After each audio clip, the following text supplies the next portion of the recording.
Assalamu alaikum. My name is Gina. I have been a Muslim since October 2021. Gina, tell us a little bit about you before Islam. What was your faith and what was your occupation? Sure. So before I accepted Islam, I was a Christian. I was a member of the Seventh-day Adventist Church. I had been in that church for most of my life, went through university and worked within the school system. Just before I accepted Islam, I was working for a school in that system as well as a primary teacher. Tell us a bit about Gina in her teenage years. Gina in her teenage years was rebellious, pushing boundaries.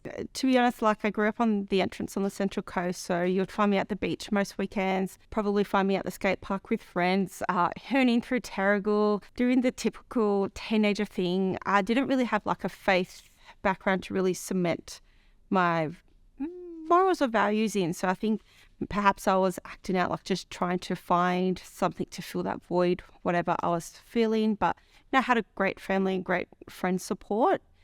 But I definitely pushed boundaries and limits. And at what stage in your life did you realize that you need to fill that void? Probably when I was around 19 or 20, having finished school, and all of a sudden, you become an adult and you need to start thinking for yourself, start thinking, what's your goal in life? What do you want to be? What do you want to achieve? And making sure that what you want to do in life is respectable and, you want to bring honour back to your family because they raised you. So I think it's around 1920 I decided to think, okay, what is the big picture in life and how do I fit into this universe? So that's really started leading me towards some answers, trying to figure out who I am. Yeah, honestly, it's just been such a long time trying to figure out my identity. And did you investigate other faiths before Islam? Yes. So before Islam, I was a Christian.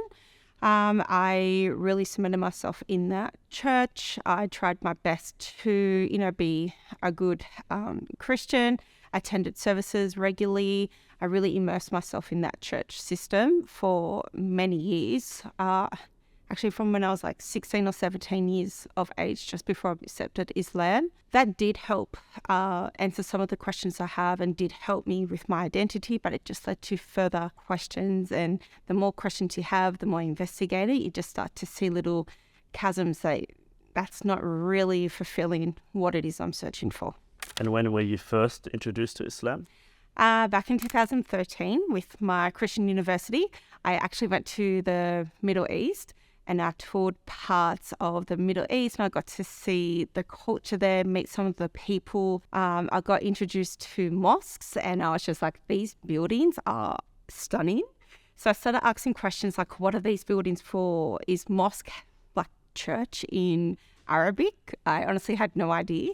And then someone said, no, this is for Islam. And I was oh, what's Islam? And they're how do you not know? And I was I'm sorry, I don't know. So I started researching Islam and I learned that it's then after Christianity came the Prophet Muhammad sallallahu alaihi wasallam. And then I was okay, let's start investigating it. Let's start asking these questions. So all the way back in 2013, in the Blue Mosque in Turkey, that's when I started asking some serious questions. So between then and between the time that you accepted Islam, what was the pivotal point? Pivotal point, 2017, I moved to Sydney. I got a full-time job, so I decided to move here to be a lot closer, so I didn't have to commute for, every single day, essentially. I started meeting new friends. I joined some online groups to meet new friends, and I'd come across that there would be Muslim, and it's just okay, everywhere I look, I'm surrounded by Islam. A big event for me was the Ramadan night markets at Lakemba. I just went with some friends and really got to see how the whole community comes together to break their fast and really support each other. And I said, this is completely surreal. This really shouldn't happen here, but it did. And I was Islam is truly beautiful. And talk us through the day when you accepted Islam. Sure. So I actually left my former place of employment and started working at an Islamic school. And I just wanted to see how does Islam work everyday life? And one day I was asking my grade leader quite a lot of questions and she just turned around and she said, are you interested? I said, I think I am.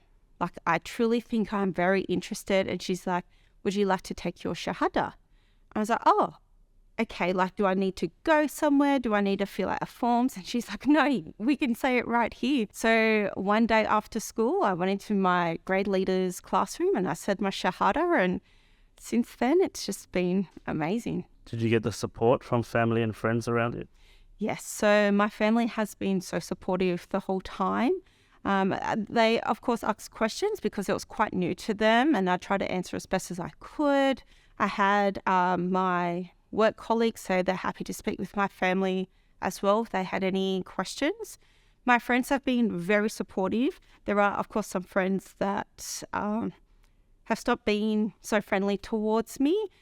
But in saying that, what I've lost, Allah has given me in return abundantly. And the new friendships I've made, I know I'm going to have them for the rest of my life.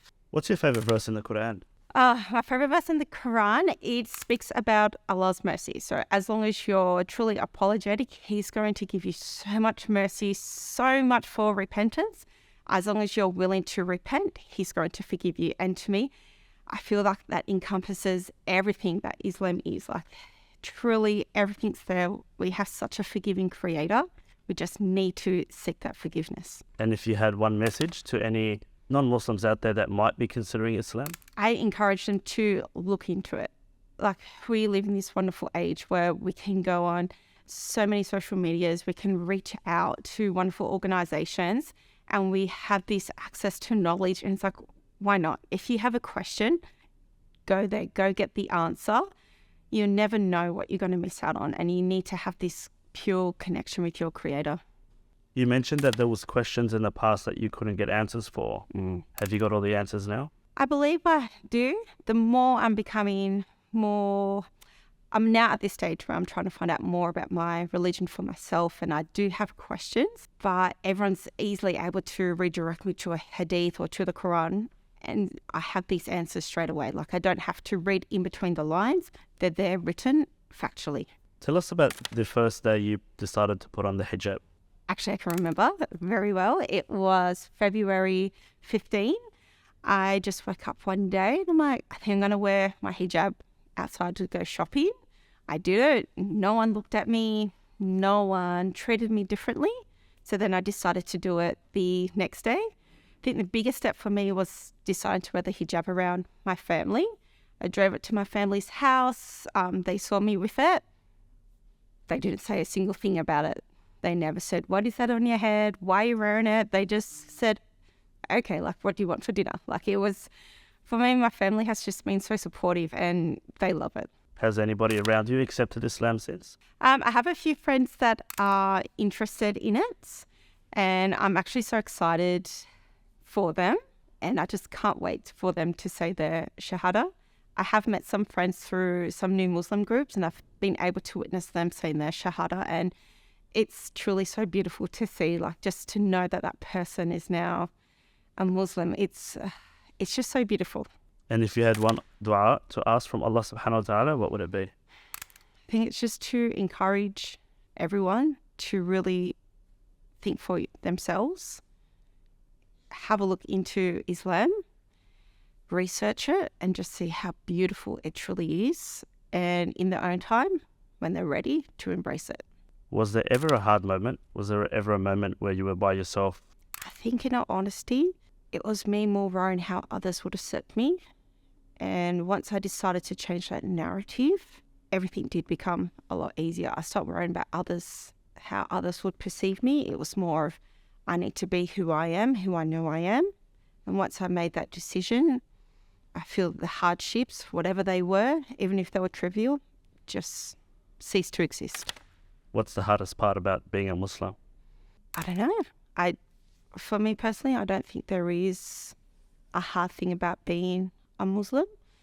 If there was a hard thing, I think it's just being aware that as a Muslim, especially as a scarfed woman, I do represent my religion, so I need to be mindful.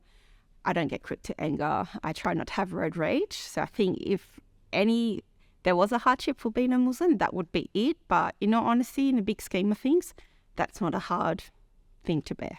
What's your response to anybody who says that Muslim women are oppressed?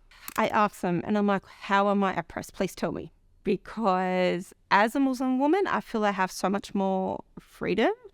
I like to remind them that in Islam, the person that really helped our Prophet was a woman.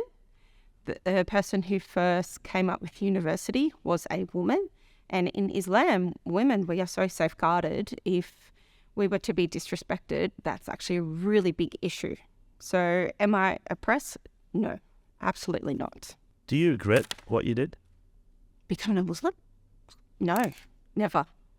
I think for me, Islam is one thing I'm 100% sure I'll never regret it.